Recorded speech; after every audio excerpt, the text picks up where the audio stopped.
He's a 3-time champion out here on the PBA50 Tour. Give it up for Michael Haugen Jr. And his opponent from St. Ann, Missouri, he's won 37 times on the PBA Tour. He's won 10 majors. He is a PBA Triple Crown winner. He's a PBA and USBC Hall of Famer, Pete Weber. That's the opening matchup. Guys, good luck. And there we go. Tournament director John Weber kicking things off here at the Bud Moore Classic. Craig Elliott here live on Bowl TV with my partner in crime for the Stepladder, yet again, Tom Carter. I'm here one more time. Maybe I am. You're here. I don't hear you. You don't? No. We'll fix that. You don't hear me. I hear you. I don't hear you. But that's okay. Do I hear you now? I hear me now. There you go. Thank you. Well, you know, we don't always want to hear you, Tom, but just apparently the secret got out that we didn't want to tell you. I've been fired, and that's the way you're going to let me know. Thank you. Yeah, so here we are at the Bud Moore Classic, and obviously a little venue change here. We're at Bill Moore's house, the son of Bud Moore, the sponsor of this event here this week. A unique venue, second time here. You see all the banners down the side there. Of course, you see the nice masking unit, Bud Moore, or Bud 300 there. We got Pete Weber taking on Michael Haugen Jr. Michael was the number 2 seed in this tournament, and by default, unfortunately, he lost his round of 8 match, but because he was the highest seed that lost, he's still here. Yeah, he ended up in 5th. He had a tough match with Dave Johnson, who is actually our tournament leader. Really tough match. He's the new guy on the block. Yeah. I mean, he's never won. This is his first show. He is if you're an underdog fan, this is the guy you want to bet for. What are the odds? We got fax bet odds on that? Was he plus 500 or so? What do you think? That thing would be cool. Yes. For entertainment purposes only. So you also saw the score up there. We're going old style scoring here, the old grease pencil. Here at Bud Moore Lane. So we'll pop the score up here every couple of frames so you can see what's happening. So Haugen versus Weber here in game number 1. If you ever get a chance to come and meet Bill Moore and come to this place, it's absolutely amazing. He will take you the tour of the house. It's 20,000 square feet, 12-car garage. Is that all? Yeah. Got lanes at his basement, and he will tell you about his dad and the whole 9 yards. It is an incredible story that only he can tell, but you got to come here. So hopefully we're here next year and the people will come, and because the more the merrier. I hope so. Yeah, it's a fantastic venue. Bill's been a great host, and you saw that replay there from Pete Weber. He's throwing that gem again, which he threw. I don't think he threw it much until the last match play round here. Yeah, he threw a gem and a proton physics. Both of those, his normal layouts, pin up, nothing fancy. Michael Haugen, I mean, he's thrown just a ton of different stuff. An Obsession Tour, a Defender, and a gem, also pinned down.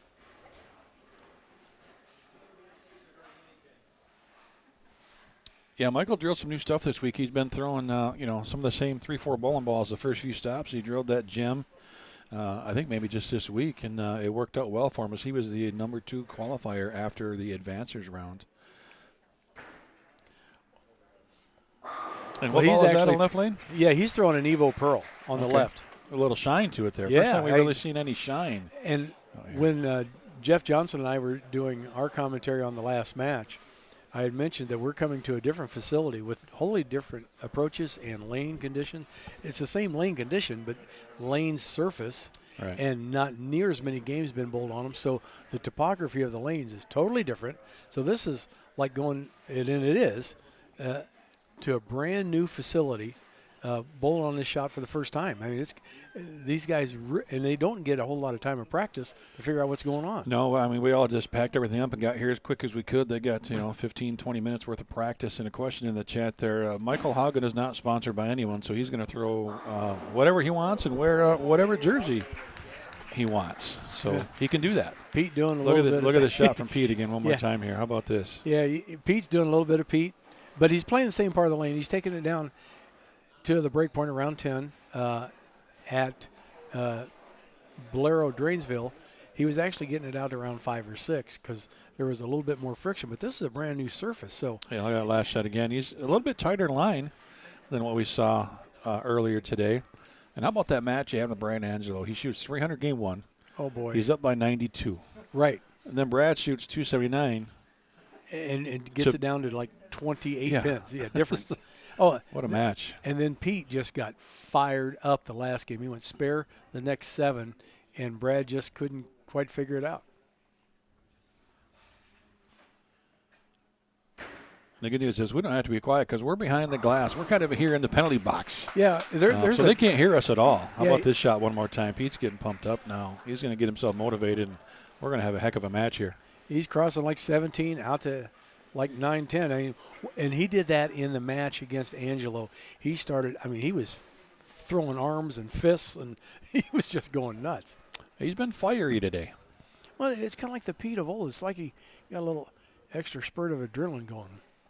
And, yeah, I don't want to gloat or anything, but as we started qualifying day one, I picked Pete to win. So, I like my chances. Really, I wasn't in that conversation. You weren't. Brian was. Brian Oh, can verify. Brian we got, didn't- we got Brian running the ship for us over there, running the cuts and the replays. So thank you, Brian, for that. But yeah. Yeah, Brian, you didn't even tell me. You left me out. Thank you. Yeah. But we'll do our final 3 pick here shortly as we do our tradition here on Bowl TV in our Stepladder finals. So I'm sure you've heard it before if you've been watching the show all week, but we are bowling on the Johnny Petraglia 46-foot pattern. 20.3 mils, I believe is what it is. It's just something ungodly small. What did we end up with? I think 6 300s so far this week. Yeah. I believe might have been 2 for Michael Haugen or Michael Agate. Had Yeah. 2 just on his own within a 4-game block. Let's take a look at the scores here after this replay there. A little light mixer gets them all out of there, and Yeah. Pete's taking a look. So front Yeah. 5 for Haugen, Weber 8 open, and a 3-bagger. So under a little lead for Haugen, but still got half a game to go. Yeah, and both these guys are obviously attacking the lane. Totally different. Michael doing what he does. He's playing it up 10, at 10, to the pocket. And Pete, a little bit of a swing, and you're going to see Tommy Hess when he comes on. He's going to be doing the same thing. It'll be interesting to see how these lanes break down. Who's up next? Tom Hess is up next. Okay. Tom Hess is next. Then we got Stony Baker and Then Dave Johnson. Johnson, the underdog of the bunch. can't get the 7 out with the 4. But there's a big difference between these two guys when it comes to ball speed. Pete throwing it basically 14.4, 14.5, and Michael throwing it 17 mile an hour. Yeah, Michael can pipe a little bit more than Pete does normally, and there's times he'll do it, and he's doing it right now.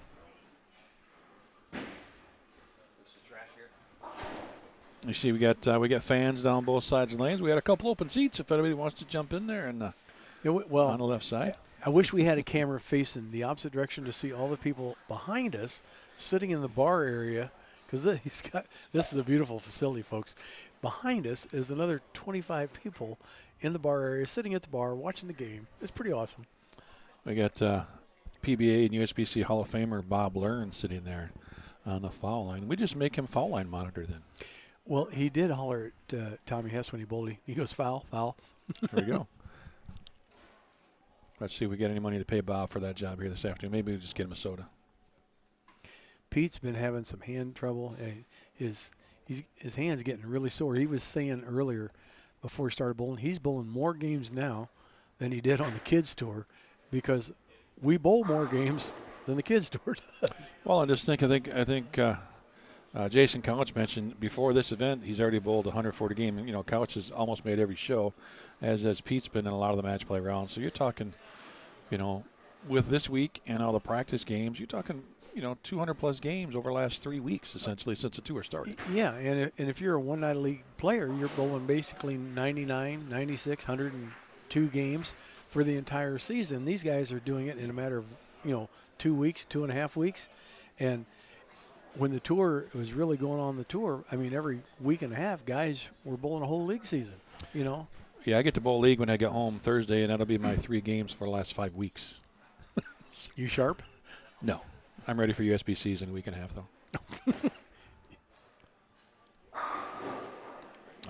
Just give him little high hard one there and just can't kick the 10 out. The first non-strike from Michael Haugen. You see he starts front 5. I love this old style score. I remember doing this when I was a kid, making money on a Saturday afternoon. Exactly. This is great. And Bill Moore was just so excited to be able to do this again here this week. How many of us have burns on the palm of our hands from getting burned, keeping it on it? Everybody out there can feel it right now. You know what I'm talking about. I remember when I first went on tour, at the World Open in Glendale Heights, people were keeping score by hand, and I was bowling with Amaletto, and the person kept putting their hand up on the screen there, and you could see it, and he could see it when he's getting ready to bowl. And we went through 3 scorekeepers because he said, "Keep your hand off the screen." Yeah, it's a little different now. And the question there was, actually, Bill does have his own machine here. I think it's the same one the PBA has, correct? Yes, it is. Brunswick was it Envoy? He just got brand new. Yeah. And he brought in 2 lane miss, so there's 2 guys back there on those machines. So, we're set to go. If anything, God forbid, never happens, we won't have a breakdown. Hey, all we ever got to worry about here is make sure our internet's good, and so far so good. So Haugen with an early lead here, halfway through this game number 1 in our Stepladder final. And Walter Ray Williams Jr. was our pretty much a wire-to-wire tournament leader. Oh my God! And he just had a tough match, and he lost to Tommy Hess. And Tom he just couldn't seem to get lined up. Yeah, Tom just put a whooping on him. And Walter opened up with 300-299. Yeah, and the advances around this morning just unbelievable. I told Walter, I said, you realize you're 1 under after 2. Yeah. And Walter didn't bowl bad. He just never. Tommy just started out striking, and Walter could just never mount any type of offensive against him, and the number 1 seed goes down. Well, Tommy's playing a different part of the lane. He's basically kind of swinging third arrow like Pete is, and Walter's playing a lot like Michael Haugen is.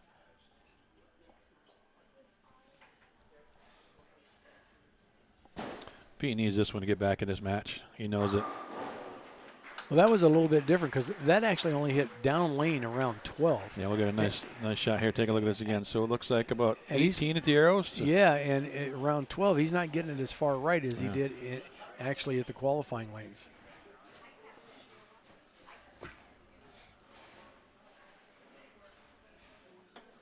What's that, 127? So 158. So he's down, is that 31? 31 with a strike up. And we've got a great big box of yellow pencils here. We're not going to run out of those. He's got a possible 248. Michael's got a possible 268.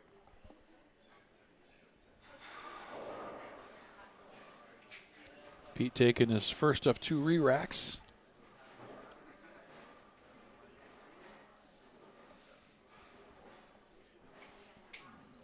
So we're in the 5th event here. We're here at the Bud Moore Classic at Bud Moore Lanes here in Bill's house. Bright Angelo wins the first week. Parker Bowen wins the major in the Villages. Chris Barnes grabs a win in Aberdeen, and then Parker picks up win number 2. Last week. So basically, it's almost been a Hall of Fame winning stepladder. Pretty close. And we got Tommy Hess, who is last year's Rookie of the Year, Bowler of the Year, Bowler of the Year. Tommy's made 6 out of the last 10 shows. And my favorite bowler from Iowa. And that means a lot. My favorite bowler from Iowa. And isn't Dave Johnson from Iowa too? Ohio. Dave's from Ohio? Yeah. Okay. I wasn't sure. I knew it was a 4-letter word. It was, and it's tough for me to root for a Ohio guy. I'm just telling you, it's going to be tough. But you know what? Dave bowled great. He earned his spot. Yeah, he beat Haugen in that last round, and he actually did it quite handily. And both of them, which was amazing, both playing the same part of the lane. But Dave just had a fantastic look. Yeah, and Haugen just come off a big set in his match before and just looked unstoppable.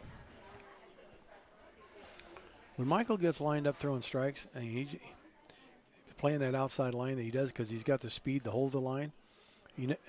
Let's say he just doesn't give up the pocket.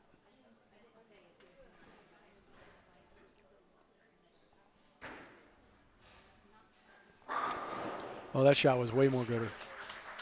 More gooder. Yeah. That's an Ohio saying, is it? Yeah, it is. So Pete strikes, he'd give him 156 in the 7th.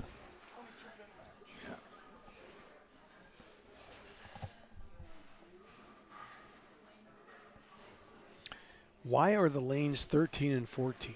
Well, I think somebody here mentions it. Brady Moore says that's the lanes that Bud Moore Shot had 300 one of his on. 300s on. That's Yes. a cool story, yeah. Yes, that's why Bill numbered those lanes the way they are. That's not a good-looking shot. Oh, that was, I can't say runaway Brooklyn, but that was a miss. Is that 9 spare? Yeah. Is that 9 spare? 9 spare. 9 spare. But that's a big shot. That gives Pete 156, 22-pin match, going to the 10th frame.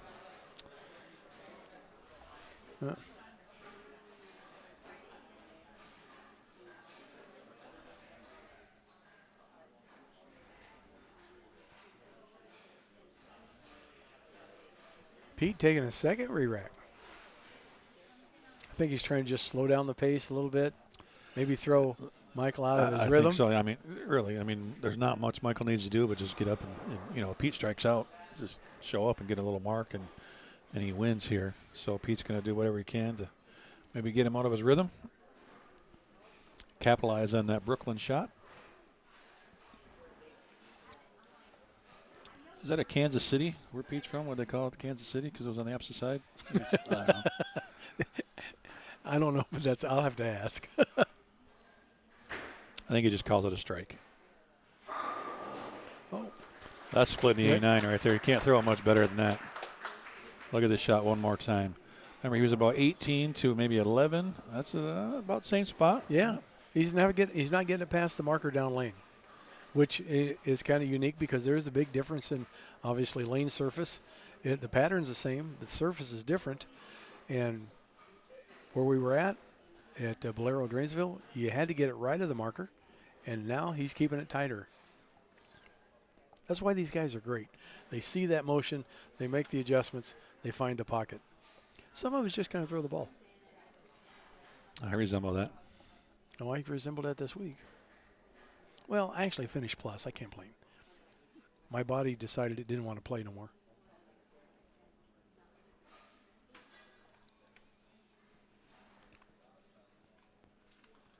We had a couple of guys withdraw. Pitts was in great position. Yeah, he was 7th, I believe, going into the advances round. 498 over, and he couldn't finish today in the advances round. His back was killing him. Here's vintage Pete right here. How about this walk? That was Look fourth at this. arrow to Turn 12, around. and there's Pete. Yeah, and that's the Pete fire. that everybody knows. That's not the Pete that Tom Hess wants to see the next match if he gets there. He starts swinging them out. I mean, it's just like somebody in the crowd says something to him. Don't make him mad because his focus gets really good.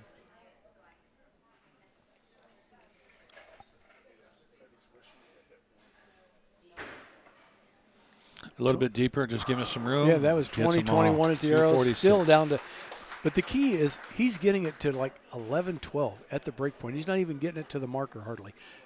11-12, so he's putting it in the same spot down lane. He's just changing his angles in the front part of the lane. And with that strike there, 9 spare 9, we have the possibility of a tie.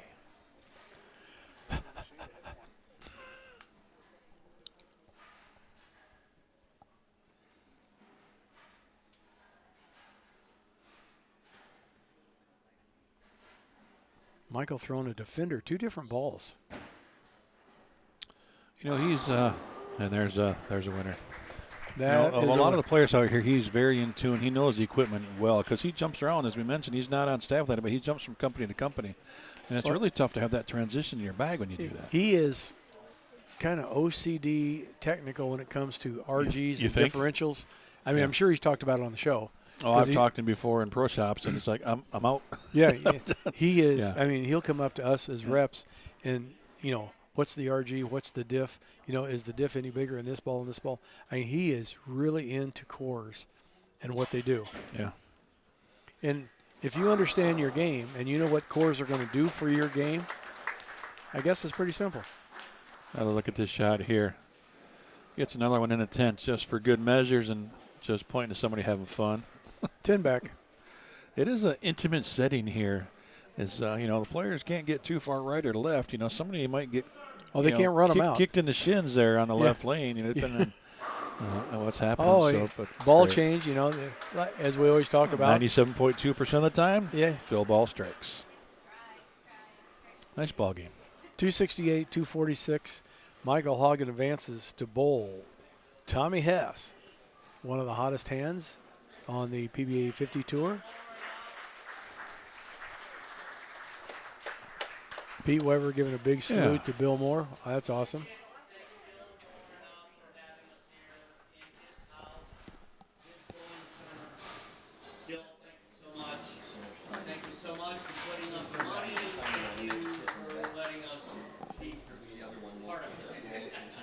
Good stuff for Pete. Class act. I like that. And, the hospitality, as you mentioned, that Bill's shown all of us, all the players, everybody here is just second to none. I don't know how many players he had stay here with him this week, but there was a bunch. I think there was like 5 to 7. We probably all could have stayed. Why didn't you just have the motorhomes out here in the parking lot? You can't get up that hill. Have you seen that hill? Did you drive up that hill? Oh, yeah, we made it. Yeah, well, I drove it up with the car. You're not bringing a motorhome up that hill. You back up, maybe. No, I don't even make the first turn. No? Josh would be down there with the four-wheeler going, you need to back up. So a little different format. There was no warm-up lane, so I think the players, I don't know exactly what the rules, but they're going to get a few extra practice shots here to kind of get loose. They had no chance to get loose, I'm going to guess maybe an extra 5, 6, 7, 8 shots, you think? Yeah. Or it might just say, hey, are you ready? Let's go. But got to give Tom a few shots. Normally they'll get 8 shots, correct? Yeah, correct. So he's going to get more than that. He's going to get a full because game. there's no warm-up lanes. Right. No, I mean, they could have warmed up on skee ball just to get loose. Well, they could have went in there. Right in front of us, what I'm looking at is the workout room, and there's a treadmill right there. They could have ran in there and started running around a little bit. Or they could have gone to the sauna. Yeah, that's true. Get warmed up. In the meantime, you're stuck with us here. We got Tom Carter and myself, Craig Elliott here. We got Brian Kane running the show for us over there. And Mike Flanagan's on vacation. He's on vacation. That lawn's looking good. So Michael will be back in Utah. So, again, just a quick update on what's coming up here on Bowl TV. Let's take a look at that schedule. You can find the schedule. Well, I got to reload it. Under schedule at bowltv.com. Information right above your screen there. Click down to Bowl TV schedule. And you can find all the upcoming events here. We are actually just finishing up the Bud Moore Classic. That is a boatload of tournaments. Holy a bunch. cow. The Rockford Open just finished up. Congrats to Stephanie Johnson on another win on the PWBA Tour. Ladies are getting ready for the Queens up in Addison, Illinois, starting May 18th. Twin Cities Open, so back-to-back ladies stops. And then for the men, the Super Senior Classic and the Senior Masters. So within the next 3 weeks, there's 6 more tournaments, 4 PWBA tournaments and 2 PBA50 events out in Vegas. Then we go to Lubbock, Texas for the U.S. Open. Yeah, U.S. Open down Lubbock. Odessa, Texas, which is only 2 hours away. Then we got like 8 hours north, I think, to Greeley, Colorado. That's a brand new stop. So between now and the end of June, how many tournaments is that? 5? More? 6, 7? 11 tournaments on Bowl TV between the PBA50 and the PWBA over the next 6 weeks. So plenty of action. You're going to be traveling all over the place. I'm going home. I'm going home. I'm going to a new home. Emil Williams and the crew out there on the ladies tour, the PWBA tour, taking care of business. They just wrapped up their first one. Actually yesterday on CBS Sports Network.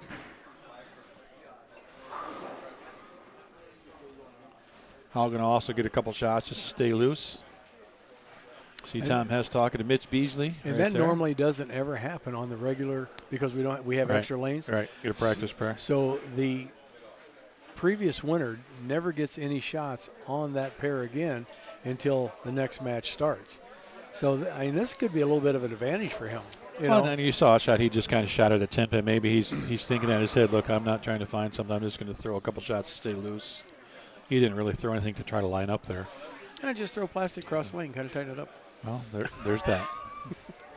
Not that you're playing defense or No, anything. no. I think he's just, we'll see here with the shot. I'm just going to throw that out there. Yeah, he just throwing something different. Just going his corner pins. This is going to be Tommy Hess's second show in the PBA 50 swing on what I call the East Coast Tour, our first swing. So this is his second show, but counting last year because of him being Rookie of the Year and Player of the Year, this will make 6 out of 10 shows. Fort Myers, was he on that show? No. What was this? What else did he make this year? It had to be Fort Myers. Yeah, Fort Myers. Right. Fort Myers. Fort Myers, yeah. So, hey, to say that Tommy's been on a roll since he joined the PBA 50 is kind of an understatement. A little bit. And Brad. I mean, it's been Tom and Brad. Oh, pretty much every week. Yeah, it's been, and I thought Brad was going to be here again this week. I mean, just the way he's throwing the ball is just the guy's a machine. He just ran into Pete Weber. Yeah. And when Pete decides he's going to win, by golly, he's going to win. So now we get 10 days off, 2 weeks off before we get to the Super Senior Masters starting June 1st out in Las Vegas. Okay, ladies and gentlemen, we are ready for match number 2 here of the Budmore Classic. Coming on board from Granger, Iowa, Tom Hess. He's won twice out here on the PBA 50 Tour. He was the 2021 PBA 50 Tour Rookie of the Year and PBA 50 Tour Player of the Year. He's a champion on the PBA Tour as well, winning the 2011 Masters Championship. His opponent, Michael Haugen, congratulations to him moving on. Guys, we are ready. Michael Haugen is going to start the match. Guys, good luck. All right, Haugen's going to start. Tom Hess. What do you see? You think you're going to see another 240 to 260 game, or is it going to come down a little bit now? I think it'll be every bit of that. And the lanes, I mean, for Michael, they've got to be opening up just a little bit because he's playing that track area. I can't even call it a track area because I don't think Bill's got enough games on this surface to even develop a track. Yeah, and Tom didn't take a lot of shots. I think he just kind of got loose, so let's go. Let's do it. Look at that angle. Oh, 10 pin says not yet. Bob Learn always wants some more airtime. So everybody running out after the commercial break, trying to get their seats back.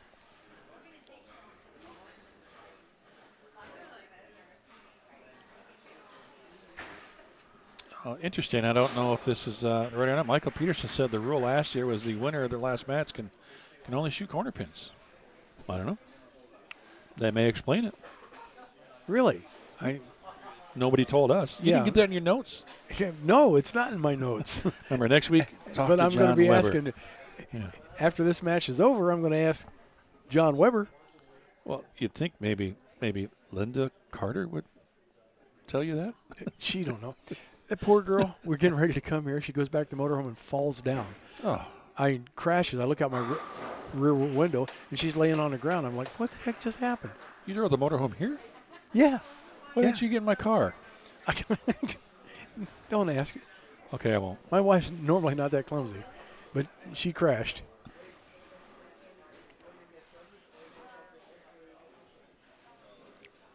So from here, get to drive back to Columbus, Ohio. I got 7 hours. How far you got to go home? You're flying. I go to the airport. See how you are. About 7 minutes from the hotel. So God willing, a little luck and the creek don't rise, I get home without any problems.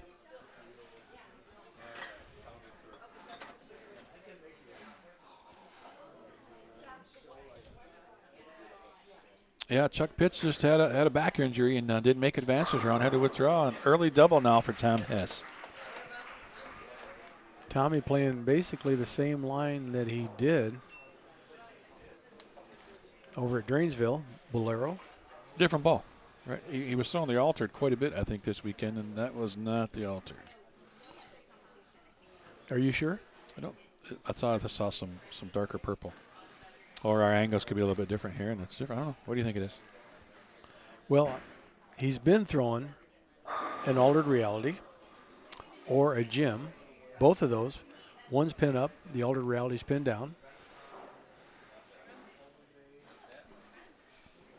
Could be. We'll get a better look here at the next shot. I just took a glance and didn't look that close at it. And when you asked me, I was looking at the scoring over here. Then you asked, and I missed it. My fault. Come on, Tom. I'm sorry.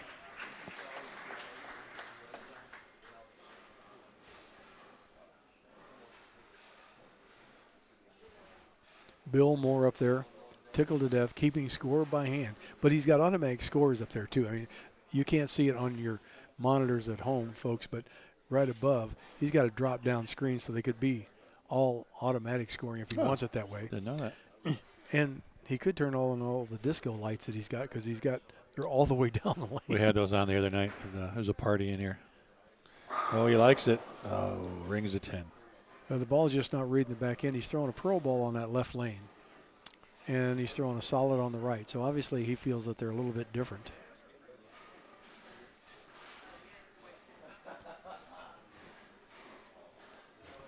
We got Stoney Baker waiting for the winner of this match. Back-to-back shows for Stoney. Pretty good run. Stoney's got this trick. We talked about it in the previous round. Jeff and I did. Stoney's got all these tricks that he can do with his wrist to stay in the same part of the lane, and that's exactly what he did. It never looked like his ball was actually going to hook. That's an altered reality. Yeah, it is.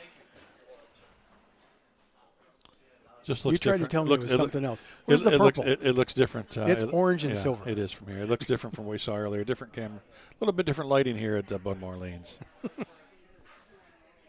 I've been staring at a TV screen for 4 weeks. Cut me some slack.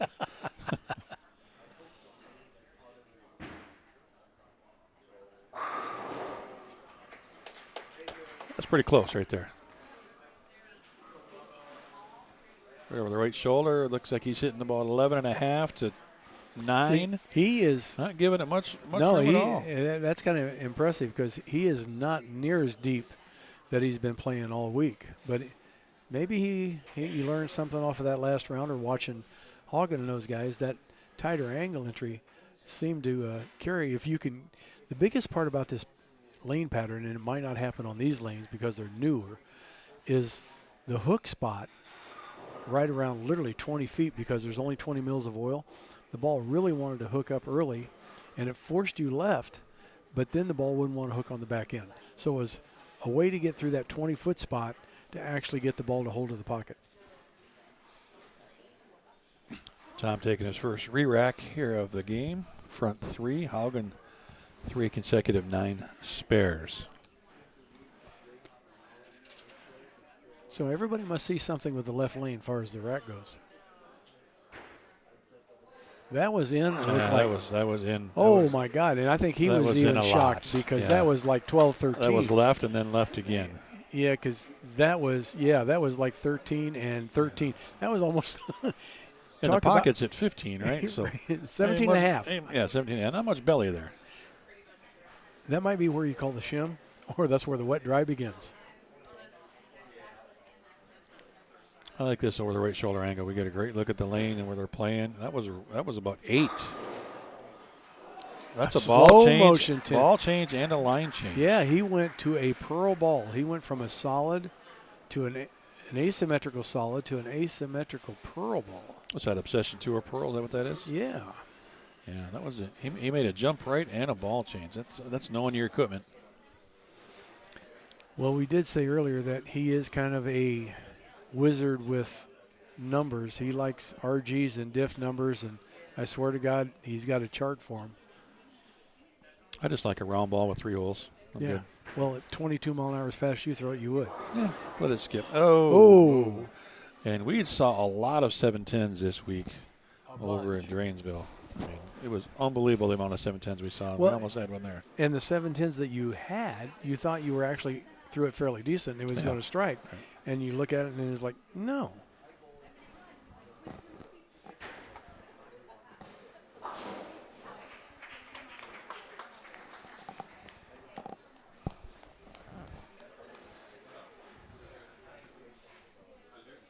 When you flying out? Tomorrow morning? Yeah, bright and early. Bright and early. I'll be on. I got to take Peter Connaught, my roomie, to the airport first. Then I got a 7.5 hour trip home.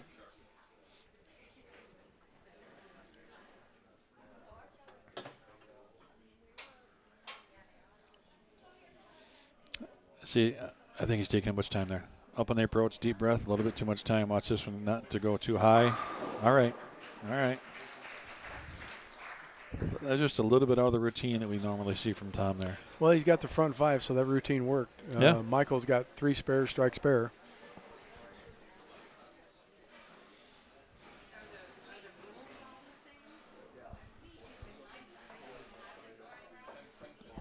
So, and there's been $100 cash bonuses for 300 this week, so everybody's dipped into Bill's pocket a little bit. Nice, crisp $100 bill. well, there's like Jeff Johnson got one. Yeah, and when Pete threw one, he came down that match and handed Renee $100. Sorry, Pete. He never seen it. Tommy with the front 5. Inside again a little bit. Doesn't matter. Maybe Doesn't matter. he might have learned something off of that Aaron shot. Yeah. Maybe that's what I ought to be doing instead look, of that trying to hits- give it away. Because Yeah, that that's has same- got that's to the be same as, shot. as Yeah. straight as I've ever seen him play it. You know, that's the old Brett Favre. Just stick it in the face, Max. You're catching this one. Doesn't matter. Don't put your hands up because it's yours. And that's what that shot was there, the high, hard one. Yeah, that was That's like, a little inside. All right, still Yeah. hit that shim, though. yeah, 9-10, but he's hitting the shim in a different way. He hits the shim down lane. Tommy's riding the shim the whole Right. way. Right over 9.5 at the rangefinder there. Are those 42 and 45 feet? Is that what those are? The range usually? Yes. I know they're a little bit different in some places. I think these are 42 and 45. And what, board 10 and 15? Yes, sir. You're good. You should bowl. I take notes. No, I shouldn't.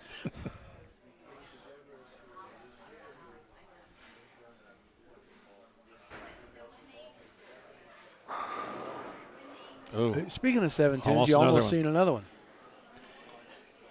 And I think Michael's almost seeing the writing on the wall here. yeah, it's got to be tough. He's sitting in the pocket, but he knows he's just not getting through the pins the right way. You know, it's obvious Well, to him. And Both of those guys have a totally different axis rotation. Tommy's got a little bit more axis rotation to the side. Michael's definitely pretty much right up the back of it. So that could play a factor. RG's diffs or not, your release plays a major factor on what the ball does, obviously. That was a Captain Obvious statement there. I let it go. Okay. I had to say it before you jumped on me. Yeah, when you correct yourself, we just ignore it. We edited that out. Brian cut it out already. Nobody heard it. Brian looks intent over there. That's inside again. Doesn't matter. That was like 15. Wow.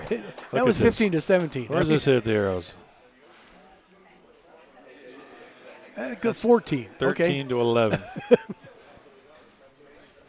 And Tom's smiling. Look at that. I think Bob said something. Yeah, look at Bob said something. It's like, yeah, how much room you got? He is absolutely he's doing the point. Bird dog. Yeah. You can go there, ball. Hey, it's working. What's that? 228 max score for Michael Haugen, and Hess he's pretty much there He already. just cruised by that. Yeah. Well, Tommy's going to have to take on Stoney Baker, the master of the trick release. Well, he might have got one in just a little bit A little tight. bit. And then, I think that's good for Tom now, right? Because we saw Brad Angelo shoot 299 here last year. Correct. Tom knows there's a $100 bonus. Of course, I mean he's not worried about the $100, but you want to shoot 300 here in a match. That's off. Now he's got matches over. He's got 2 more shots. He can try something different. Yeah, right? Why not? He could try to open up the lane to see if he can actually hook it and get around it, or if he's just going to keep playing the shim. Because the problem is that track gets so burnt that everything hooks early, then you lose your carry on the back end. Now, obviously, we're not probably going to have as many games on this pair, even with the practice, for some of that to happen, but it still can happen. Depends on how big of balls that the guys come in with and use. I mean, Stoney had been using real big balls in the match play, and dull as all get out. So that's got to change the pattern some.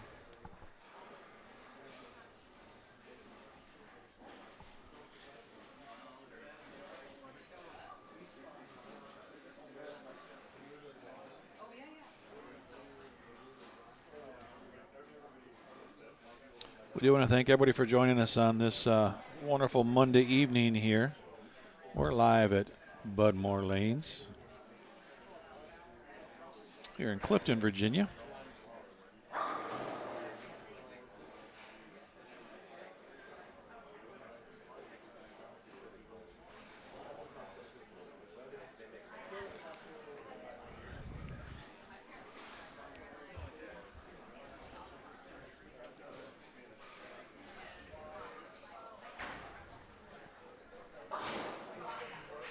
Michael just kind of going through the process right now because he knows this match is over. But what a great tournament he had. I mean, he could have been tournament leader if he had beat Dave Johnson.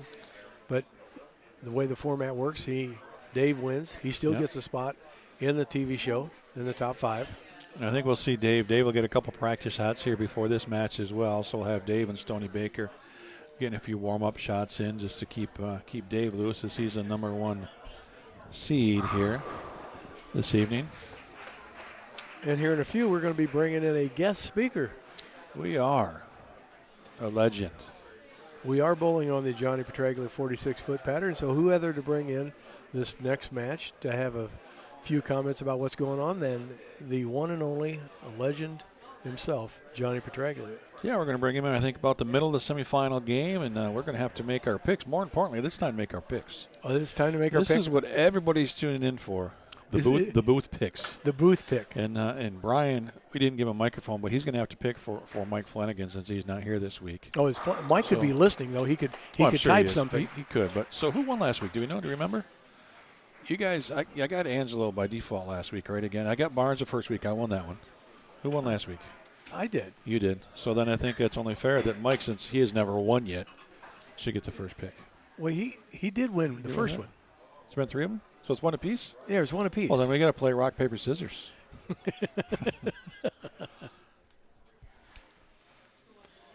So, I mean, how do we decide now?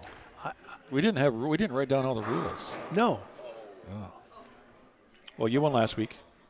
Do I get the first pick? I won a week before. Mike won last, so I think let's go reverse order. Seems fair. Okay, so Mike gets the. So Mike and Brian. So Brian, who do you want? You are picking for Mike Flanagan. Yeah, Michael Haugen. What's Haugen? Oh, he's finished. No, I'm sorry. You're going to have Tommy Hess, Stoney, Tommy or Hess, Stoney Dave Baker, Johnson. Dave Johnson. Who are you picking?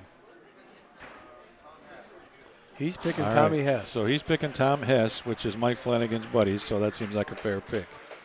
You know what? I get the last guy. I'm going to go Dave Johnson. That's who I was picking. That's I not picked even an Ohio fair. guy. Can you believe that? I know. I picked an Ohio guy. I don't believe I just did it, but I did. Round on the ends, high in the middle. So, so you got Stoney Baker. There's our official booth picks. I'll take Stoney for this week.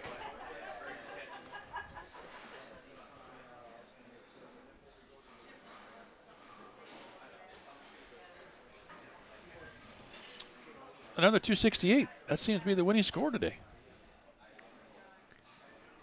I think that's what Haugen had, right? Didn't you write it down? Yeah, no, I didn't write it down. I was trying to read my notes. I think it was back-to-back 268s. Unfortunately, folks, here, you can't see us, but we don't even have a desk because we're kind of like set up behind this glass. So there's nothing to write on. Yeah, we're back here in the penalty box. Everybody's going to run out now between practice shots, refill the beverage, grab some food. It's a nice little party in here at the Budmore Lanes.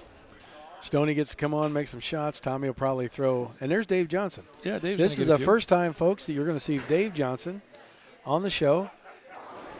And that's the same ball that he threw basically all week. And that's a UFO solid. And he's been sitting there for probably an hour now.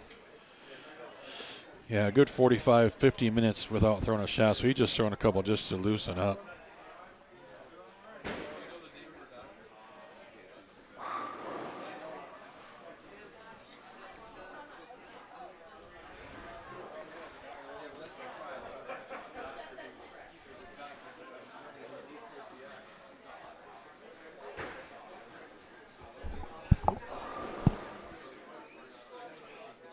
Step on your court. Jimbo. So a couple shots for Dave, a few shots for Stoney. When you get a chance. Tom will get to stay loose in between there as well. No ice. And everybody's taking their break. This is the extended intermission here as we get set for the next round of the Bud Moore Classic. So everybody out there watching, take time to refresh your beverages, grab your snack, throw a little laundry in. Get ready for more bowling. Don't fall down. My knees are killing me. I bet. Thanks, sir. I thought Johnny was going to be in there. He is. He's coming in halfway through this game. Okay. We'll get him. Need a chair? Probably need to get another chair.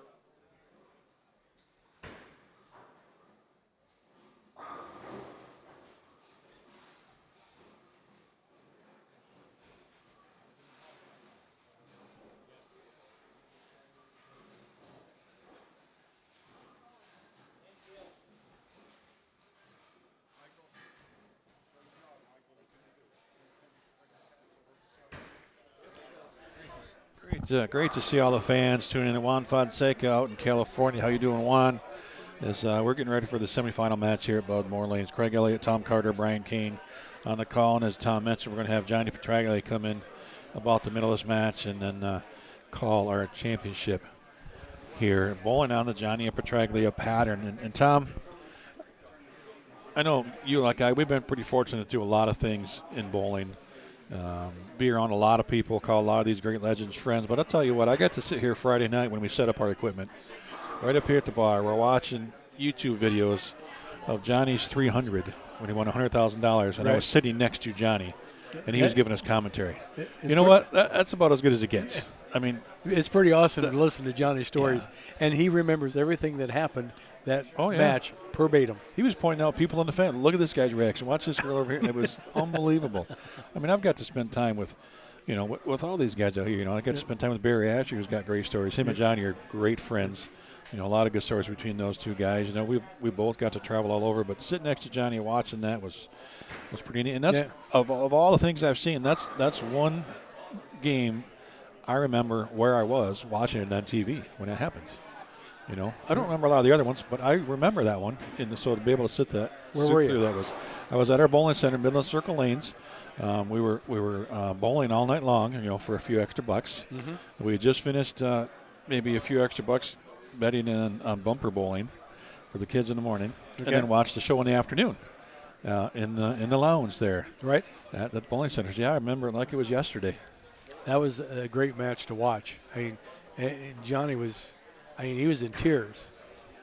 And his statement was, I could put my kid through college. Right. Well, him and Pete McCord both, right? They both, did kind of similar things with their $100,000 bonuses for shooting 300 on national TV, and that's pretty cool. In my era of bowling, I've got to bowl with and meet some of the greatest athletes, bowlers of the world. That I got to bowl with Mark Roth, bowled match play against him, Dave Sutar, Dave Davis, Johnny Petraglia, some of the greatest people, Wayne Webb. I've got, Amelet, all these guys. Yeah. Everybody that you've ever got to see on TV, I've either got to shoe it up, have dinner with, talk to. It's been a pretty amazing ride. Well, and we both actually now know that kid that Johnny put through college. Yeah, little Johnny. And he's not so little anymore. No, Johnny's not so little anymore. He's got arms like this. They're large. I've never, unfortunately, Mark Roth was a guy I never got a chance to meet. A couple times we were in Portland, Maine. He wasn't able to make it, so that's the one I did. Okay, ladies and gentlemen, we are ready for the semifinal match of the PBA50 Bud Moore Classic here at Bill Moore's home, and coming on board from Canton, Georgia, Stoney. What's your last name?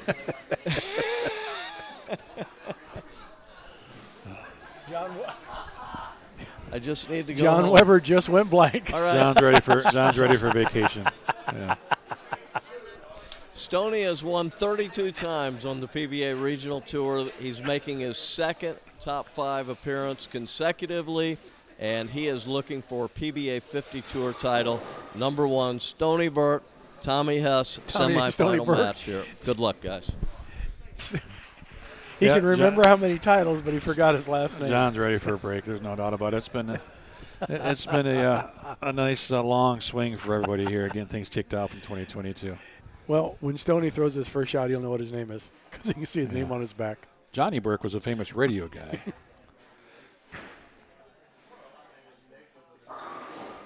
Well, some things haven't changed from Drainsville to here, No, Stoney's still striking. and that's the same line he The played. thing is, he's usually a slow starter, but his last match, he started front six against Dino because I think he knew Dino was going to, take it to him. And That Dino is one guy I enjoy watching because every shot he throws, it looks like he thinks it was the worst shot in the world, and pins fly everywhere.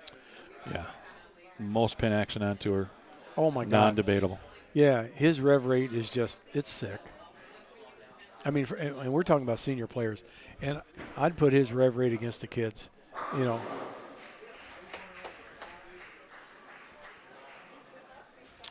We have an extra headshot. Yeah, Hess picks up. Well, should we just call him Haas now since it's Stony Burke? Should we confuse everybody, including John Weber? We lost our screen. There it is. There it is. Somebody's head was in the way. I thought it was Brian there for a minute. Look at I think it's just Tom's right shoulder blocking the projector. Yeah, something happened. That's what's going on there. Something happened in the truck. So.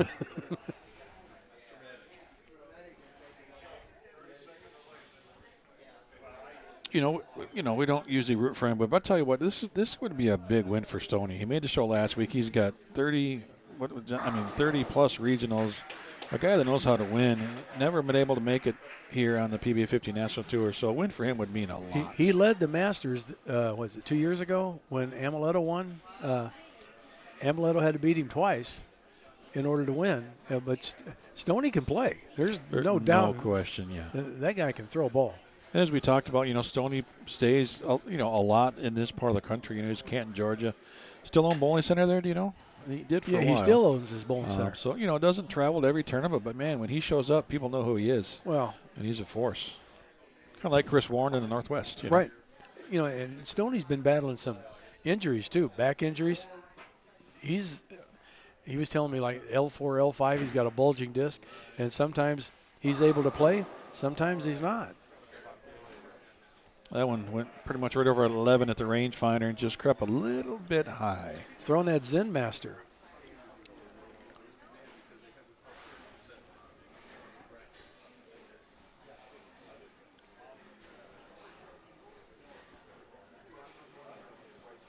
Tommy Hess starting out with a double. Stoney strike. I'm going to say spare because I don't believe that he'll miss this at all.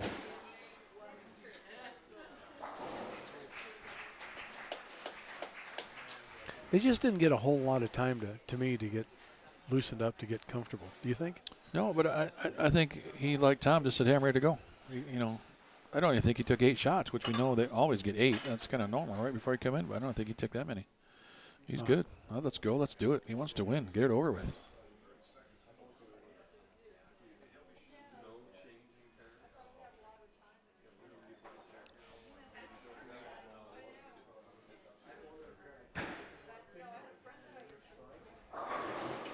Ooh, wow, that mixes was a them little up. bit farther outside. I mean, he was like 7-8 at the arrows. Let's see where this one hit. Yeah.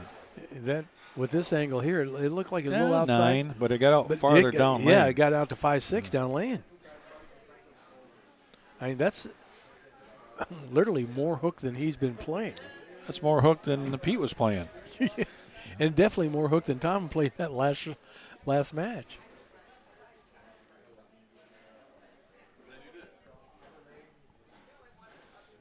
Tom looking to open up with the front 3 from Granger, Iowa. Never a doubt. Tommy is probably one of the most intense players I've ever met in my life. Far as Pete's intense, and Pete's throwing his arms and yelling and screaming and does what Pete does. But Tommy, he's just he's like a bull in a china closet. Well, and he wants this win to even validate last season. He had a great season last year, but he wants to come back now and win. Say, look, that wasn't a fluke. Right. Yeah, I won a few times last year, had a great season, but I'm still a force out here, and he's here to prove a point. Well, these young 50s that are coming out, Chris Barnes, him, and there for a while. Parker's not a young 50, but he still throws it like he's a young 50. He's a young 60 now. Yeah, he's a young 60. Danny Wiseman, when he came out for just a little bit, he's got so much going on at home. Doug Kent, when he was out, some of these guys are just if they could bowl all the time, I mean, it would be absolutely incredible. I mean, one of the guys that we never seen out here, I wish we would have seen because I'd just like to bowl with him. Again, was Mike Albee. That would have been another force to be reckoned with. Yeah, Parker stopped in and was real kind of him to stop in and say hi and join us in the booth a little bit earlier today. And I reminded him, I said, Parker, honestly, nobody asked where was Parker this week. They weren't missing you and Chris because that's 3 of the 4 titles so far between those two.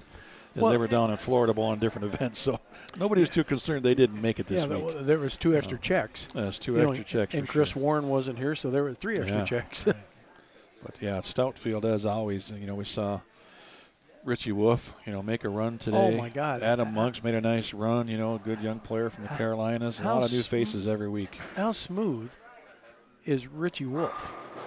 That's just sickening for a guy who hasn't picked up a ball hardly in God knows how many years. Yeah. Give this one some more room as well, but got on it a little bit more. Tom, I do have another quick story because before we bring Johnny in here, as we pulled up here, we come in late because we had to pack up to the center, obviously. We come up the driveway, and I pull in right by the garage, and Pete's standing there. I get out of the car, and Pete looks at me and says, "Who do you think you are?" And you went, "I am?" Absolutely. Yeah. Can't give up that opportunity. No. So strike spare 3-bagger for Stoney Baker, front 4, Tom Hess.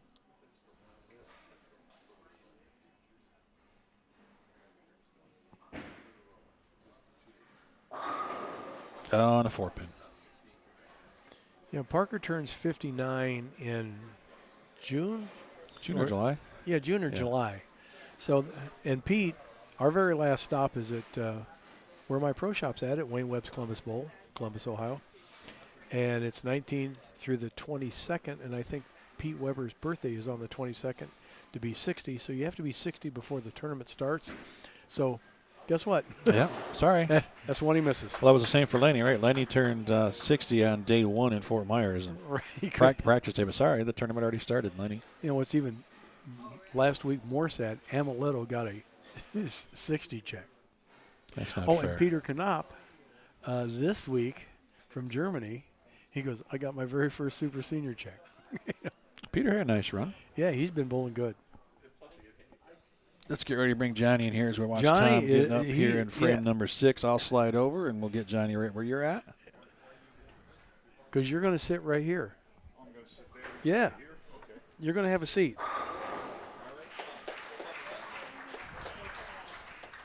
And you got a headset.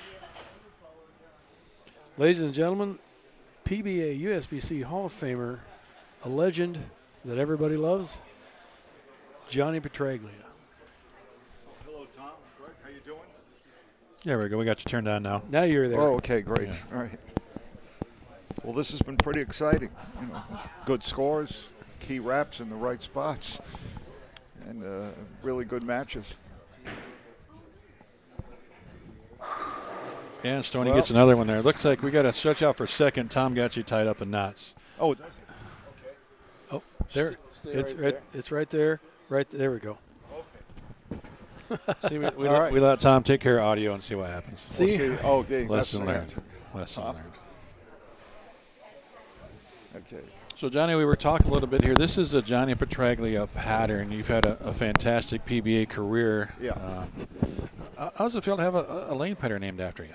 It's terrific. It really is. And what I love about the pattern that you get to see every now and then is that I love playing inside, but lefties don't get much of a chance to play inside. So great things have happened to me playing way in, and so it's nice to see 46 feet and a pattern and how the guys are bowling. I think the upsets today in the matches were incredible, and then the way things are going, a hit here or a hit there, it's made for great match play. Yeah, we saw some great matches. Unfortunately, no lefties in the final on your pattern, but somehow that's just the way it goes. But 4 got to the top 25, Right, and they right. 24. I'm sorry, and they bowled really well, all of them. Jason Couch, after that pin got stuck in the gutter. Yeah, that was a bad break for Jason. Bad break. He had to wait a long time, and then he left a solid 6-8 on a good shot, and it ended up costing him the match. Well, Michael Haugen had 2 300s on his Hagen, way to Michael Haggett, 2 300s. Haggett. I said Haugen Yeah. Haggett on his way to match play. Yeah, and I'm happy to see this.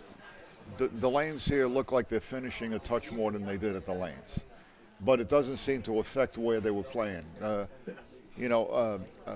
Tom is still playing out with good speed, Right. instead of trying to hook it from way in where Pete was, and Stoney Stoney's playing about the same place. He had bowled to my right, and certainly Haugen. He bowled great both games. Just pumping it up about 7, 8, 9. Tommy Hess is doing something different here than he did there because he was hooking a little more there, but Yeah. he's figured out he's gone to that Pearl altered reality and squared up his line, and he's playing it firm. Well, and not only that, he's had such a great year. Oh, And won majors and stuff. He's bowling with so much confidence. It's almost like every move that I'm going to make is going to work. well, I mentioned earlier that out of the last 10 tournaments, he's made 6 shows. Has So, he really? Yeah, he's Pretty on good fire. percentage. Yeah, pretty good That's it. percentage. Yes. Yeah, 6 top 5s in 10 shows. That's That's- in 10 tournaments. That's really tremendous. He really came into his own. He found something, and the last year or so, he's just been bowling really great.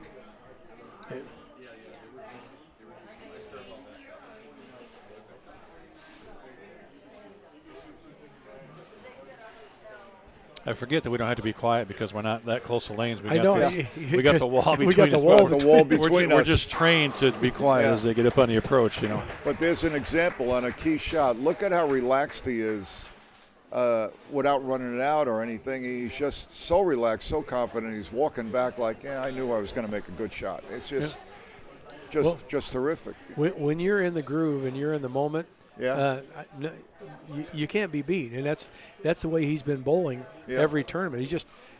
He looks like I've watched Tommy when he didn't look comfortable, but he looks so like you said, just relaxed. Like it's almost like it's practice to him. He's that relaxed. What a key ring in 10 there. It's true. Back in the day, they called it dead stroke. You were in dead stroke, and when you were in dead stroke, it was the greatest feeling in the world. You felt like if you threw a shot and got wrapped, you were surprised. If you threw a shot and missed the pocket, that didn't really happen. That must have been an accident. I mean, that's how good dead stroke felt, and that's what he's in right now. I think dead stroke feels like when you feel like you're doing nothing. That's Yeah. when you're in dead stroke. Everything just feels effortless. Effortless, exactly. Yeah. I gotta, and the winner of this match is going to bowl Dave Johnson. Which is a newbie. I mean, And watching he's the when underdog. Dave comes up, I know he's going to be the underdog, but a couple of the clutch shots that he needed, he threw them so well. That's what makes the match play portion exciting. And watching Walter Ray this week, he sort of ran away from the field, Right. And then you lay it all on the line bowling a 3-game match against Tom Hess, and so there's a tremendous amount of upsets and a tremendous amount of clutch shots that made for some great matches. Have you ever crossed with Dave Johnson? No, I haven't. I have. And He roots for you. he roots for you. Yeah. Exactly. We call him the best football coach and we asked him after one tournament last year, were you ever a football coach? Because he is always clapping his ass. Come on, buddy. Come on, you can got this.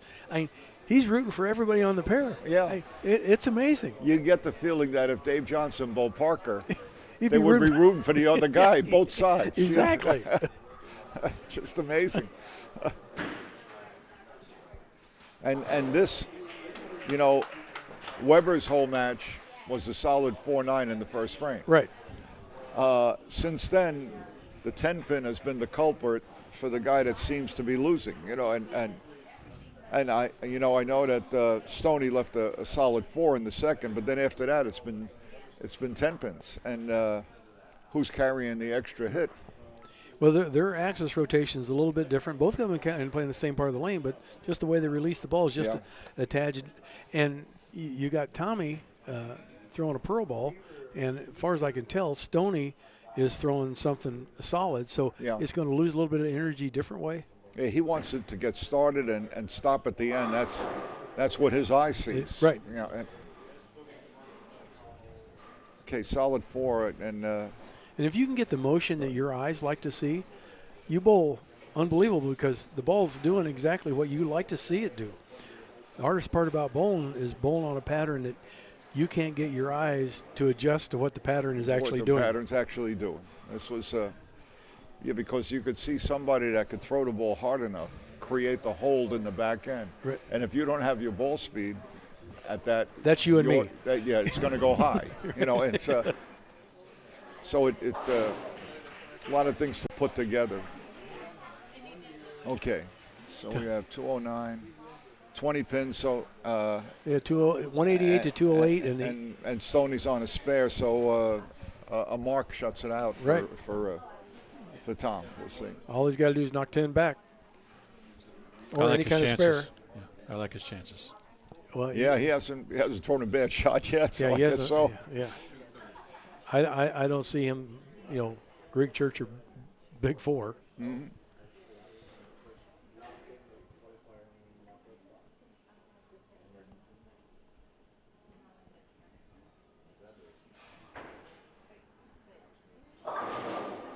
Whoa, a little wide, got away with it. Not a real good shot, but he's only got the 5-pin. You get a little quick on that Everybody got their hand up. Yeah. Everybody's got their hand the up. 5, Yeah, doing for the 5. Yeah, in case he misses, we get a drink here. Yeah, we got a drink. Yeah, there's not enough pressure. Let me do this.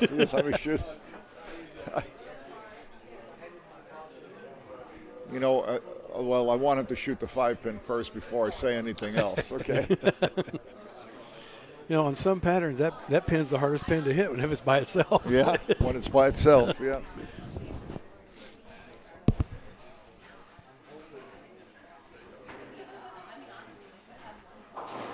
They got it. A little emphasis there for everybody else. Now I got to start counting. So when he came earlier in the week, Bill Moore had put down the tournament shot here, anybody that wanted to practice on it. And he said, Tom, you're going to bowl? And Tom said, no, I'm not. I'm not going to bowl in this pair until I earn a spot, until I earn myself to bowl on this pair. That's and he did. Now he's done it. It's really something what happened earlier in the week, almost like karma. Right.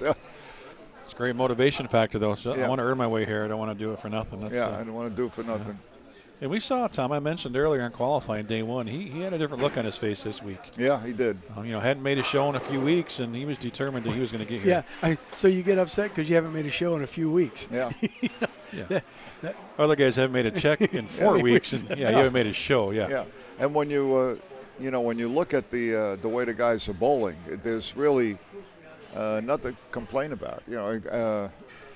Everybody's hitting the hole. Everybody's it's a question of carry. If you're carrying, everybody's generally in the same place that they were playing at the lanes. So this has worked out perfect. The biggest thing I've noticed about these lanes since they're newer, the topography, they don't break down quite as much as over there. So they're staying in that same zone longer. Yeah, so Stoney's going to shoot 230 and lose by less than 10 pins. And all of the matches seem to have gone that way, with good scores. There's nobody that's been really struggling. No.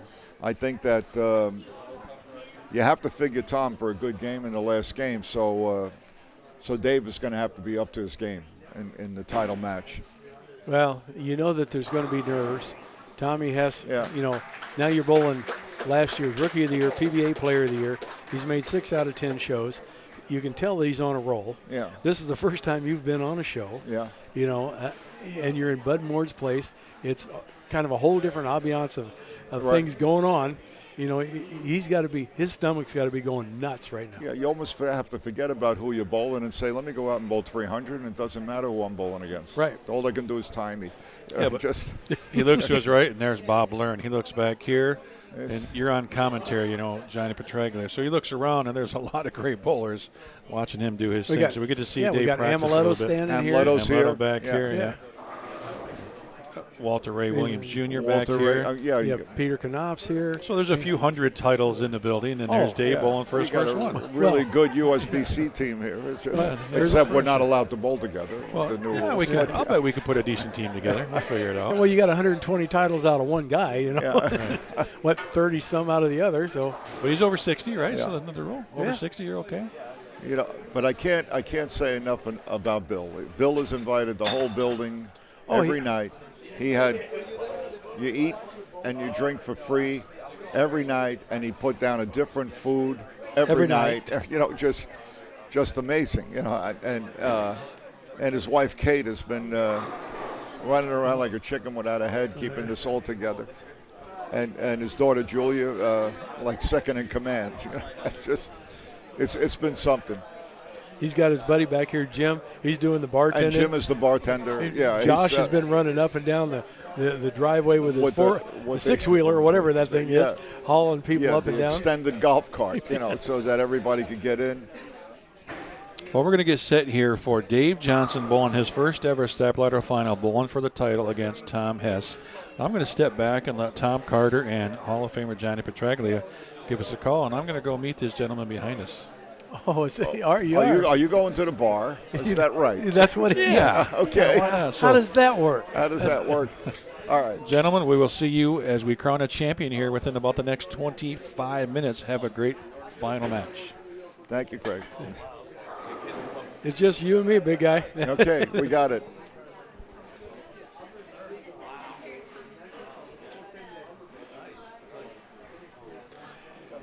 Bill sitting up there at the telescore is like a kid in a candy store. Oh, yeah. With all of these, the pros around. I mean, I think the only thing he wishes his dad could be here, you know, to see this. But his dad's watching. Oh, I'm sure. Yeah.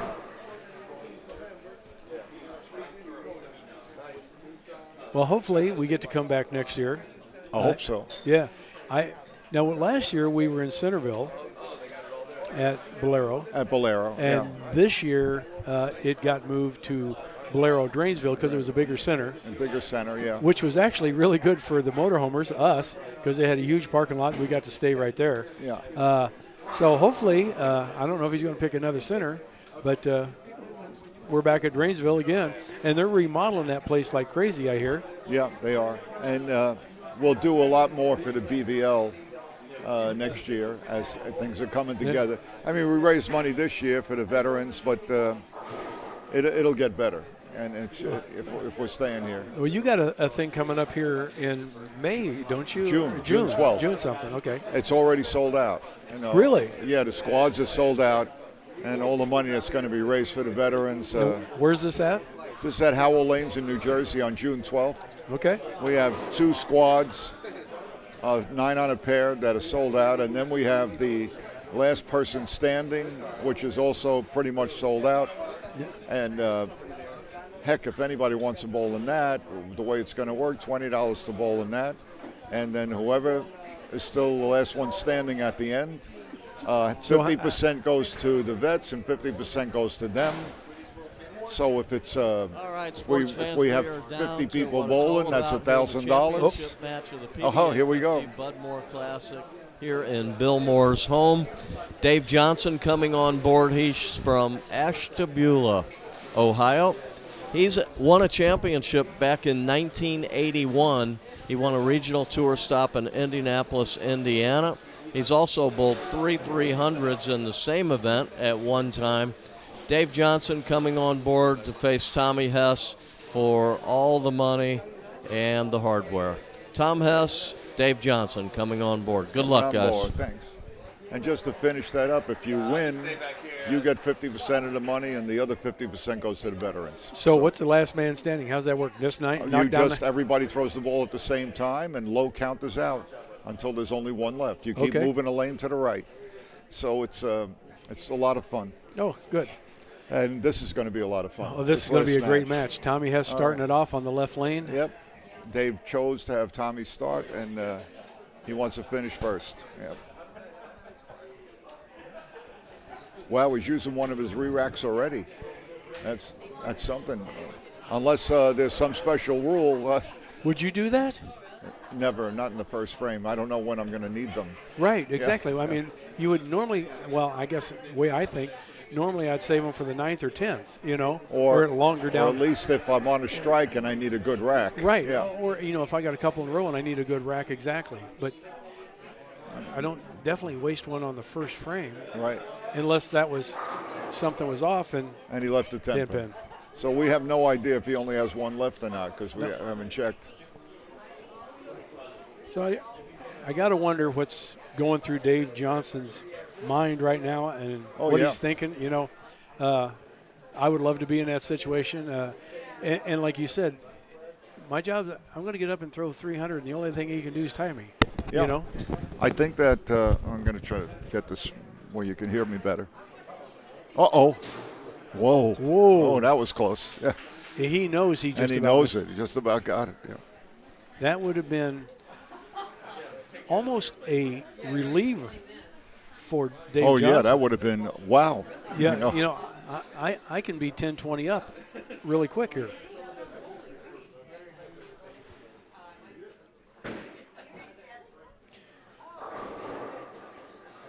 Yeah, yeah. Oh, he just about spun that 7 out. Yeah. But I think his first couple shots Yeah, are going to be nerves. little tension there Yeah. right there. You could see it. You could see it in a little tightness in the follow through. Right.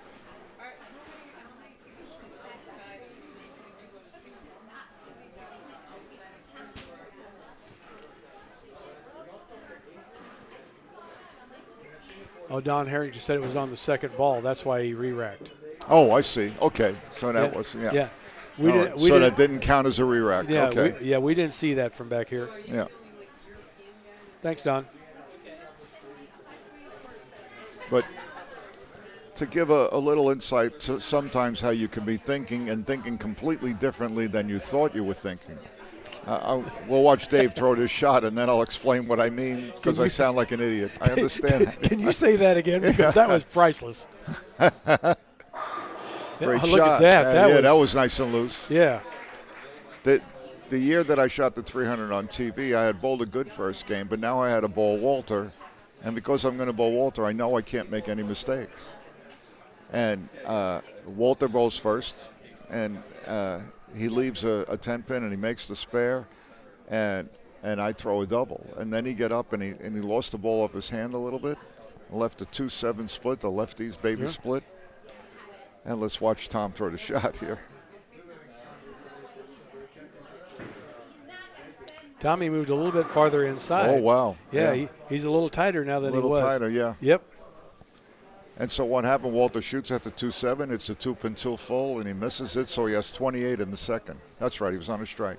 Had 28 in the second, and I couldn't believe it. And I said to myself, let's see, he can bowl 268. 1 ring and 10 is 247. My number is 248. I got to shoot at 248, and hopefully Walter gets 1 ring and 10. That's how I looked at it.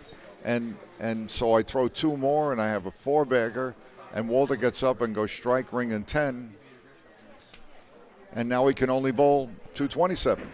And so it changes your whole outlook. I said, I'm already in the 220s. Right. If I can throw a strike and mark out, it doesn't matter if Walter is Jesus Christ. You know, the numbers are the numbers, you know. Exactly. And so, you know, things like that can, you know, your whole thought pattern, how you're going to approach it can change depending on what happens those first few frames. Well, as a bowler, you look at it a little bit different. You're looking at the numbers, and some guys are so worried about their technique and what they're doing and What everything. they're doing, yeah. They never even looked at the numbers and realized that they're actually in command and don't even know it. Yeah. And Tom went a half 10. But, you know, the thing is, that I guess the thing that you got to really solidify in your mind, especially if you're in the title match, is tournament's been going on for 3 days and I'm in the title match. I'm obviously bowling good. Right. So let's forget about that part of it. Just make sure you got the right ball, playing them right, and, you know, all that part. And forget about whether you're making good shots or not. You already know you're doing that. And Tommy on the 10 almost missed it the first time.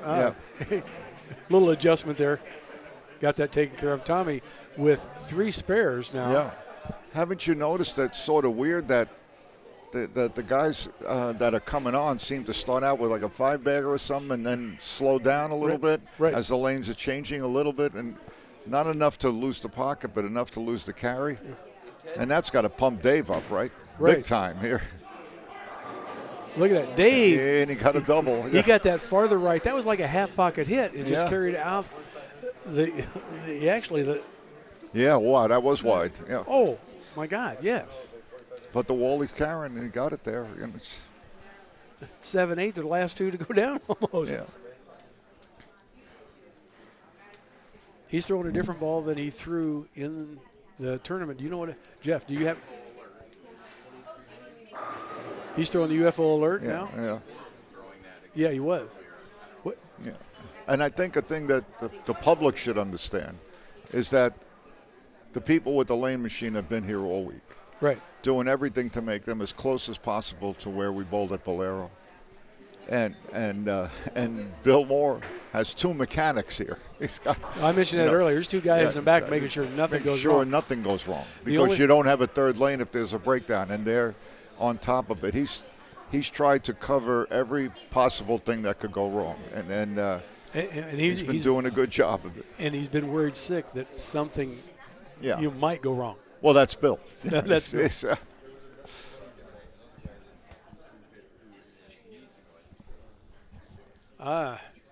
Hess has made a ball change on the right lane. Hess has made a ball change on the right lane. Okay, let's see. See a little puff of the air going out, and he's got to stay relaxed. But, he knows his shots change. He crossed around 13, 14. Well, see, the other ball was a little more responsive on the back end. This held the pocket a lot better. Yeah, that was a good club change there. It just. Yeah, I thought I was going to use a 5, but but he's thrown. Yeah, he 6. switched to a 6, and he threw it really well. So it's an 11-pin lead for Johnson, and we're entering the 5th frame. The championship rounds are coming here. Well, what's really going to happen for Dave, realistically, and you know this too, the last 4 frames are going to be the crucial rates. They're going to be the crusher. Either he survives, or he doesn't. He could bowl great up until that point. It all depends on the pressure then. Tommy right back. Push that 4 over. Wow. Tommy's right back in that right line where he back in played. there. 1-pin game. Yeah. Tommy likes to hook the ball, but he's not giving it away at all. He's just he's playing that shim. He is playing the shim, and he looked like at the lanes that he was throwing it a little harder than he is too. And these young guys have that ability. You and I, unfortunately, and some of the guys out here, we don't have that ability to pick up the speed. Well, he threw that like it was a walk in the park. Oh, yeah. So, great half of a game. 1 pin through half the game. I mean, he definitely crossed the marker down lane. He was right over the top of 10, and he's, knowing Dave Johnson, he's rooting on Tommy Hess because he's just that kind of guy. Yeah, he does. He roots for you, gives you a 5. You get embarrassed after a while. You feel like, what do I do now? I feel bad because he's cheering for me. Oh, wow, he got. Look at, we got a match. Well, absolutely. I mean, he's hit the pocket every shot. So.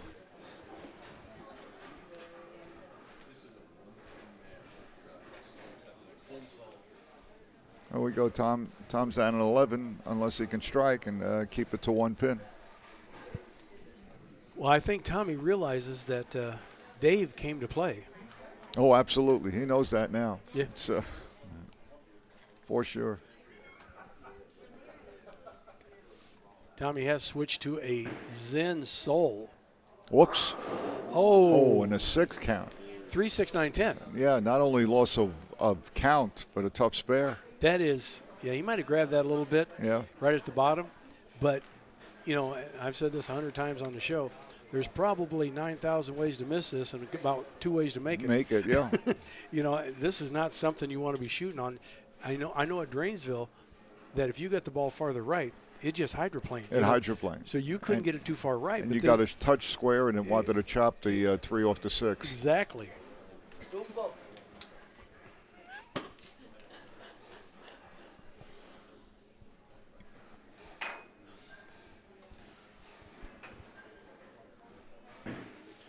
Three, 6, 9, 10, and covers great it. Spare. I tell you what, that's like throwing a double on that. That's throwing a double. He would really be in trouble if he missed it because he's down 15 pins now.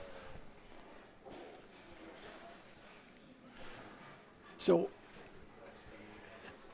this is going to be his first re-rack. So I think he's trying to slow down pace. But you're a guy that's bowled 6 out of 10 shows, player of the year, rookie of the year.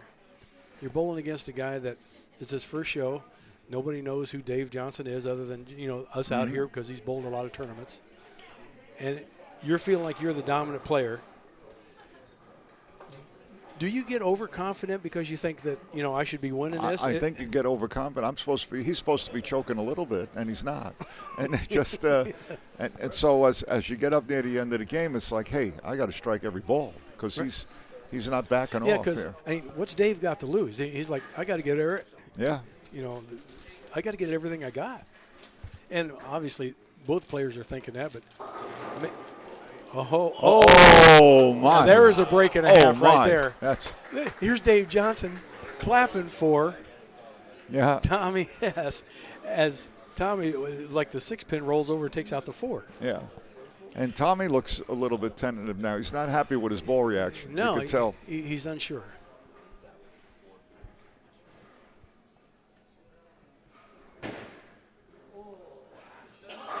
Oh, look at this.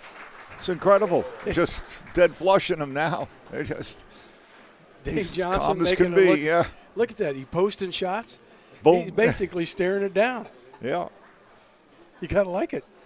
He's acting like he's no nerves. He's at 229 with a double, right? And jeez. He's not going to give up the pocket. His game never has been that way. When I crossed with him a couple tournaments ago, that guy never gives up the pocket. Now he's blowing racks. He's shaking them out. Yeah.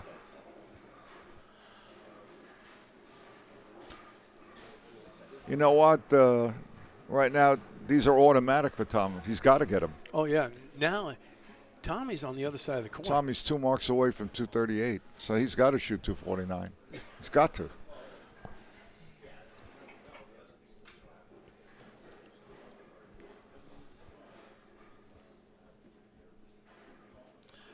This he beautiful got it. shot. Otherwise, this is turning into a Cinderella story. Right. Well, this is the strike right here. If he gets this one where he can go out for 249, and Johnson has right now is like 9 spares 238 with a total score of 248. If you start doing numbers in your head and you go, wait a minute, I really got to throw this one, that kind of thing. So we'll see if Tom can put the pressure on him for that.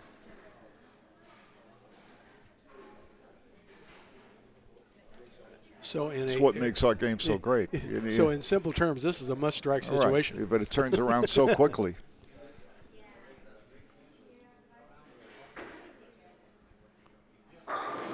And he got it. Wow. He stared that one down. Yeah, he did.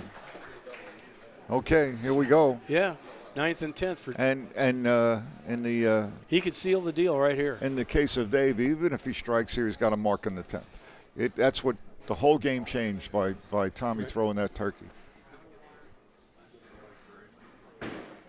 He crossed like pretty 9. Good. Oh, he slowed up on the speed. Yeah, he did. He did. He got a little soft on that. 3-6-10, not the easiest spare in the world to get, folks.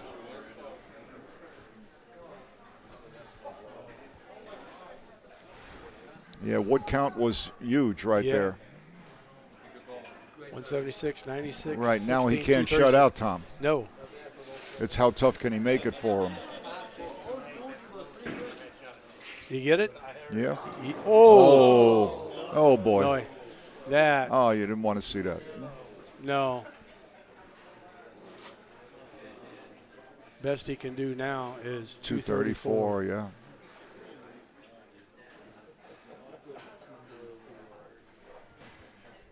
And Tom is at 229 if he doesn't strike in the 10th. So Tom's up like 5 pins. It's depending on how tough is it going to be for him. He needs this one for sure. Yep. Oh. Well, there's one. Now he's forced him to mark. If he gets one more, he's forced him to double. Yeah. No matter what happens, win, lose, or draw, yeah, Dave is going to remember that 9th frame forever. Forever, yeah.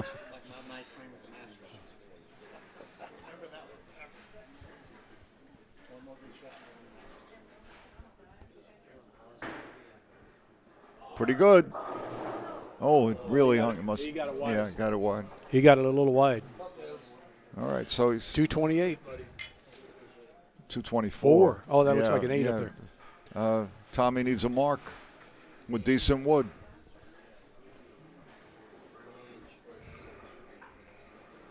What did I say? Is going to come down to the last 4. Yeah, that's it. Yeah. And after he struck in the 7th and 8th, I thought he got the hard part over. Yep. 223. Good job. Now all he can do is sit back and watch. Yeah. He needs a mark with decent wood.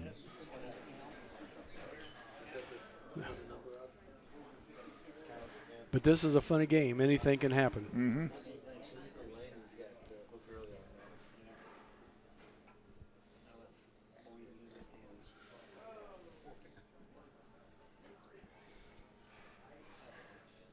Oh, that's a 4, not a 9. His max score is 244. Yeah. It looks like a 9. Yeah, and the silence is deafening, isn't it? That's Oh, yeah, great it's stuff. deafening on both sides of Yep. the glass.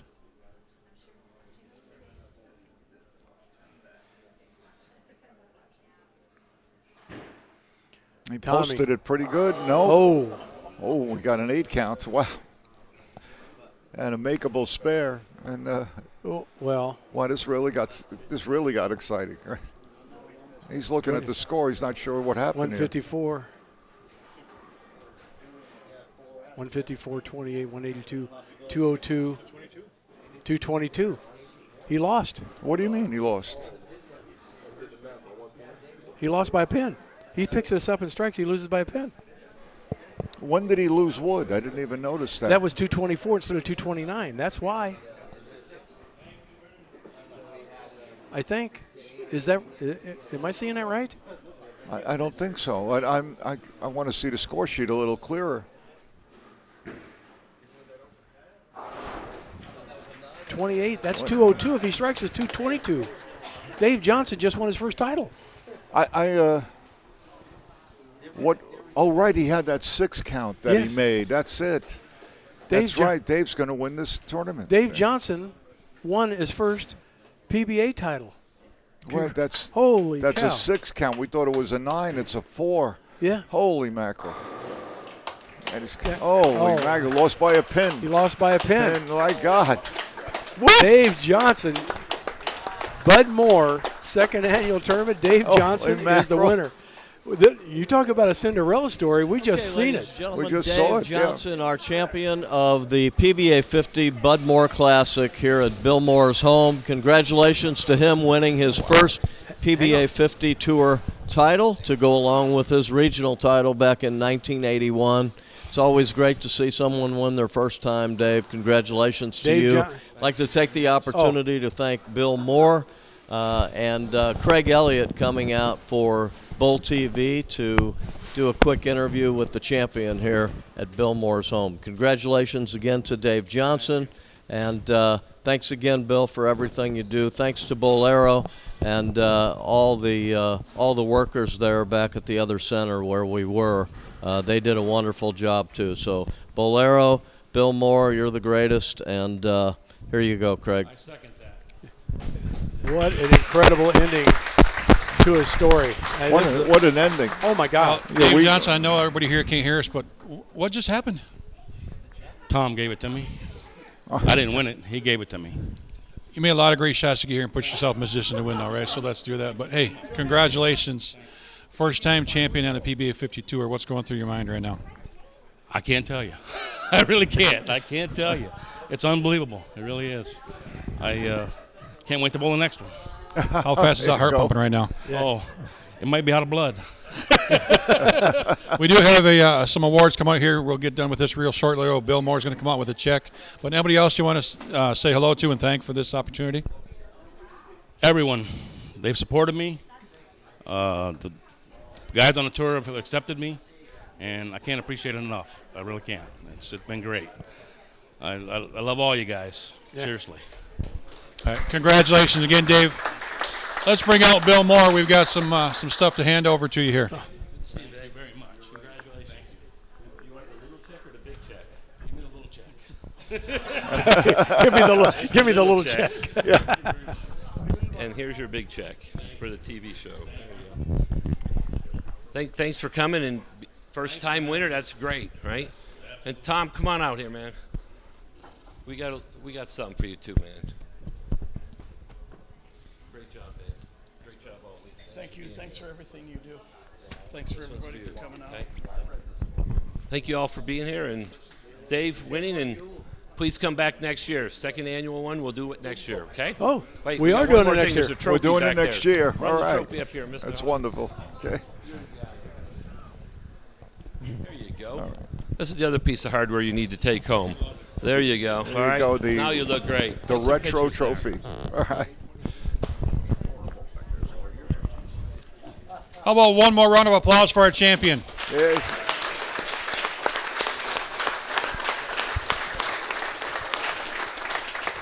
And also one more time for our great host this week, Bill Moore. Thank you, Bill, for everything. Let's take it back to the booth. I don't think we could have wrote a script any better than this. than this. It's wonderful to see somebody new on the tour win their first title. Yeah. You know, you always and to get to be part of it is even more incredible because we're here and got to watch the whole thing. Getting to hear about it's one thing, but getting to actually watch how it happened is impressive. And then to misread the scoreboard where we didn't know that the count was important and it was everything. Right. That he had to get 9 on that first ball at least. Wow. I'm not sure that he even realized what happened in that No, moment. Tommy Hess knew because he knew the score. Yeah. But it looked like a 9 to us, and somebody on the fan page here said it's a 4.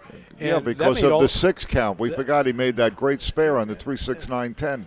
But he lost 4 pins in count there. Yeah. Exactly. Forgot all about that. Yeah. Unbelievable finish again. Great job here, Tom Carter, Johnny Petraglia. Thank you very Craig. much. It was great being here as usual. Appreciate it. Yeah. Good job, Tom. Thank you, sir. And now we're going to get things set here as we sign off for the day here at the Bud Moore Classic here at Bill Moore's house. Another great tournament. Thank you for all the fans tuned in. And again, anybody gets a chance out there, send Bill Moore a thank you note on social media if you can. He's been an unbelievable host, helping all of us out here. The players, the fans, our staff, been fantastic. Thank you, Bill Moore. Next up on Bowl TV, we've got the Queens, USBC Queens from Addison, Illinois, coming up here in just a couple days. All the seniors head west for the Super Senior Classic and the USBC Senior Masters. Defending champion in that event is Tom Hess. And as we get out here today, just want to say thank you to the United States Bowling Congress, USBC Board of Directors, the Bowling Proprietors Association of America, and the BPAA Board. All the great fans out there. John Weber, Linda Carter, great job with the staff, our player services truck, Don and crew here this week, Will as well. Thank you so much for that. All the staff back at Bowl America Drainsville for great hosts this week. Of course, you the fans for tuning in to Bowl TV every day over the last couple months. This is our 5th and final event of the East Coast Swing here on the PBA50 Tour. And as I just mentioned, we're going to head to Vegas in a few weeks for more events and then continue on with the rest of the 2022 PBA 50 season. For Brian Kane, our co-host for most of this tour so far, Mike Flanagan, who's out this week. Thank you for all your help. I am Craig Elliott, and we will see you all in a few weeks. Remember, here on Bowl TV, bowling lives here.